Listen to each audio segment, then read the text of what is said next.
Halo semuanya, selamat datang di YouTube channel The Official Auto. Kami masih berada di pameran Gias 2024 di booth-nya Build Your Dream. Mereka meluncurkan satu produk baru.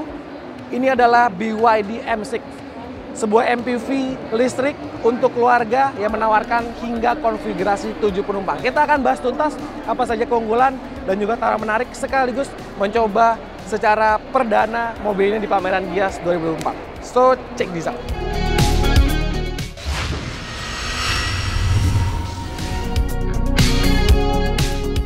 Jadi teman-teman, ada 3 varian ditawarkan oleh BYD untuk pasar Indonesia. Yang standar, lalu juga ada yang standar 7-seater, dan juga yang captain seat. Harganya dijual mulai harga 379 sampai dengan 429 juta. Harga yang menarik, belum dipotong dengan insentif. Karena mobil ini masih berstatus impor utuh dari China. Ngomongin desain, desainnya menawarkan kesan yang elegan. Jadi memang sedikit berbeda dengan produk SUV-nya dari BYD yang punya tawaran sebagai desain yang lebih futuristik. Ini tampil lebih elegan dan juga menawarkan kesan yang lebih mewah sebagai MPV keluarga. Di bagian depan, tentu karena memang mobil listrik tanpa kisi-kisi grill, desainnya dibuat clean dan seperti terintegrasi dari bagian grill tengah, headlamp, dan juga di bagian bempernya. Penerangan sudah full LED, dipermanis dengan lampu DRL, termasuk di bagian belakangnya yang mengemas stop lamp model LED. Nah, kesan elegan juga ditawarkan lewat garnish-garnish chrome yang mengalir konsisten dari bagian bemper depan, samping hingga ke bagian belakangnya. Desainnya cukup pas ataupun serasi dengan tawaran sebuah mobil MPV. Dan teman-teman juga harus tahu ini adalah mobil listrik MPV pertama yang menawarkan dengan konfigurasi hingga 7 penumpang. Jadi BYD sudah cukup lengkap untuk portofolio dari SUV compact, lalu juga SUV yang medium, dan juga sedan. Sekarang ditambah dengan MPV, memperlengkap pilihan untuk pasar Indonesia.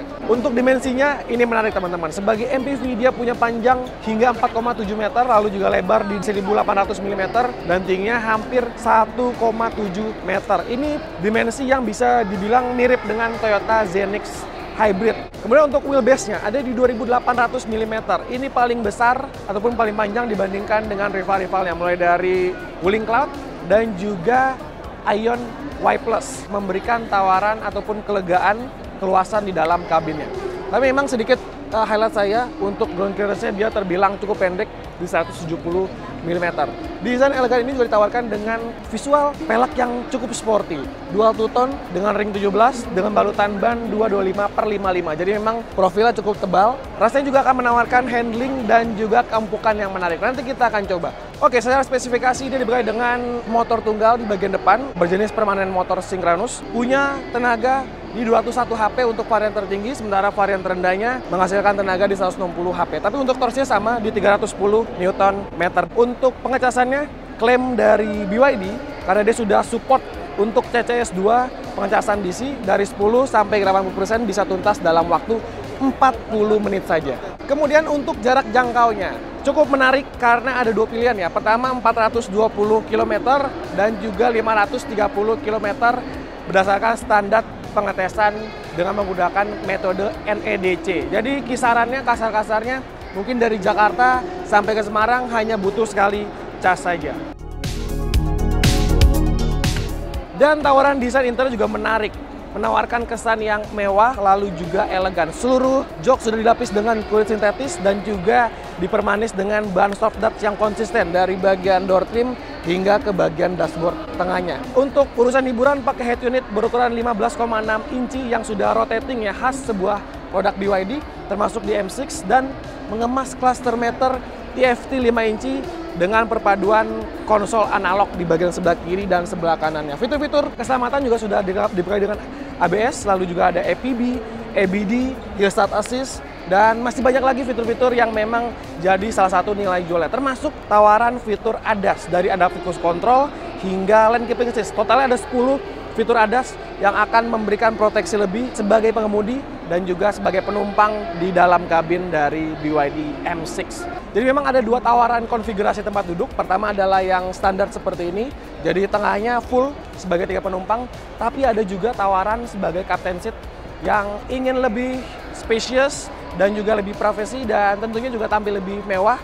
Teman-teman bisa pilih yang konfigurasi captain seat 6 penumpang. Lalu untuk urusan akomodasi ataupun angkut barang, cargo space-nya dia punya 580 liter. Jadi itu ketika bangku belakang berdiri ya. Tapi ketika Anda merasa kurang, tinggal rebahkan bangku ketiga ataupun sampai ke tengah, ini bisa sampai 1000 liter yang memang diperuntukkan sebagai mobil keluarga.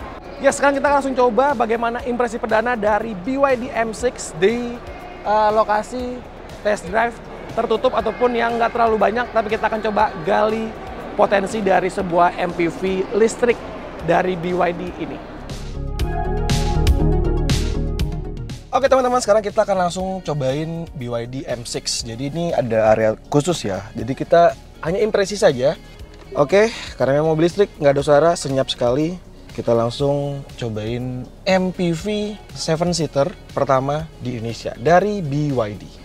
Ya, jadi memang kita ngetesnya di tempat yang bisa dibilang sangat terbatas ya. Ini cuman beberapa putaran saja dan lokasinya ada di samping ISBSD. Tapi nggak apa-apa, kita akan langsung merasakan bagaimana impresi dari mobil ini. Ya, memang impresi pertama, setirnya ini yang saya suka, berbobot. Jadi dia nggak yang keras dan nggak yang terlalu enteng. Ini ada di posisi medium, jadi feel-nya dapat, nggak yang kerasa kosong tapi nggak terlalu yang berat banget. Cocok lah untuk mobil keluarga yang memang menawarkan ataupun mengedepankan tawaran yang nyaman gitu ya. Jadi kita sebagai pengendara juga nggak mudah pegel. Untuk posisi driving, lagi-lagi juga khas sebuah mobil MPV. Ditambah juga pengaturannya cukup lengkap ya. Untuk setir sudah tilt dan teleskopik, lalu juga untuk pengaturan kursi, ini bisa diatur secara elektronik, adjuster seat, baik maju mundur, tinggi rendah, dan juga reclining-nya. Jadi sebagai driver, kita bisa mengatur posisi yang paling ideal, paling terbaik ketika mengendarai mobil ini. Lalu juga headroom-nya lega, pandangan ke depan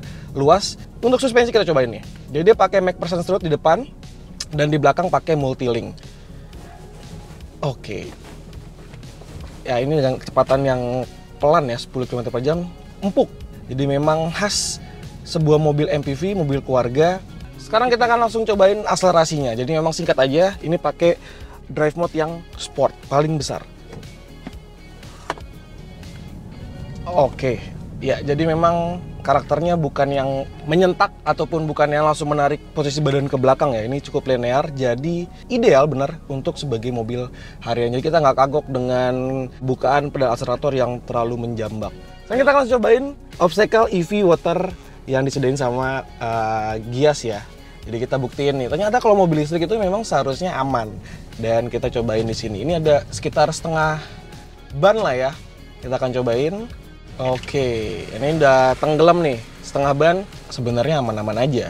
Ya karena memang sudah dilindungin ataupun di cover dengan proteksi air ya. Di depan ada obstacle tanjakan dan turunan. Cukup tinggi ya, tapi kayaknya sih yang kita buktiin, dia mentok apa enggak.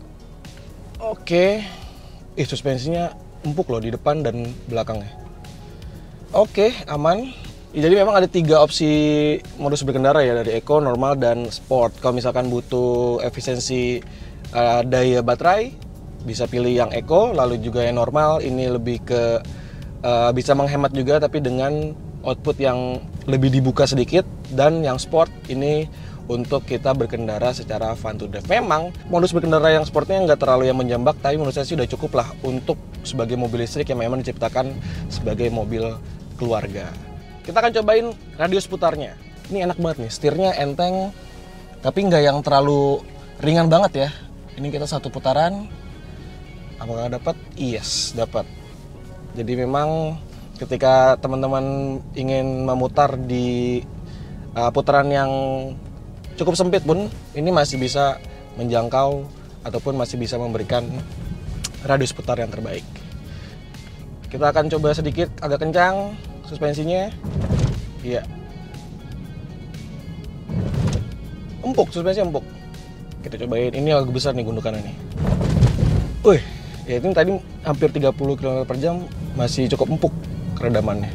Yang saya suka juga adalah kekedapannya. Ini cukup baik untuk sebuah mobil MPV listrik ya. Tadi ketika kita buka langsung tutup tuh langsung dep, kayak langsung memfilter suara dari luar, ini nggak masuk banyak ke dalam kabinnya.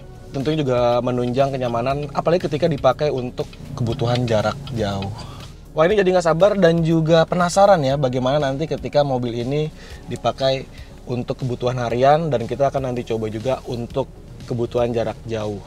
Tadi lanjut visibilitas, ke depan sebagai driver sih udah oke ya. Ke samping, kiri kanan juga punya spion yang wide, lalu juga spion tengah yang cukup besar. Jadi untuk urusan visibilitas sih rasanya baik-baik aja ya. Ada space ataupun kaca di pilar A yang juga akan membantu teman-teman ketika ngelewatin jalanan yang kecil. Oke, jadi segitu dulu teman-teman impresi perdana dari BYD M6 yang resmi diluncurkan untuk pasar Indonesia. Sekali lagi sebagai MPV listrik pertama yang menawarkan konfigurasi 7 penumpang dan juga tawaran captain seat. Teman-teman bisa pilih lalu juga sesuaikan dengan kebutuhan preferensi masing-masing aja. Nanti kita akan coba mobil ini secara lebih detail, mencobanya untuk kebutuhan harian dan juga mungkin kita akan pakai untuk kebutuhan jarak jauh. So, bagaimana teman-teman pendapat kalian soal mobil BYD M6 yang sudah resmi dijual?